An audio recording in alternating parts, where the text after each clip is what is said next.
Oi, mãe, sou eu. Eu queria que você soubesse o quanto você é importante pra mim. Às vezes na correria do dia a dia, eu não falo tudo que eu sinto. Mas hoje eu parei, olhei pra você e vi a mulher incrível que sempre esteve ao meu lado. Você me ensinou a ser forte, a lutar, a nunca desistir. Você se sacrificou, sorriu, mesmo quando estava cansada, e me deu tudo, mesmo quando tinha pouco. E sabe, mãe, eu tenho tanto orgulho de você, orgulho da mulher que você é, da mãe que você sempre foi. Obrigado por ser o meu porto seguro, minha melhor amiga, meu exemplo. Se eu sou quem eu sou hoje, é por sua causa.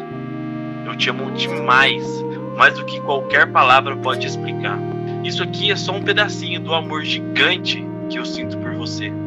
Te amo, mãe. Feliz Dia das Mães.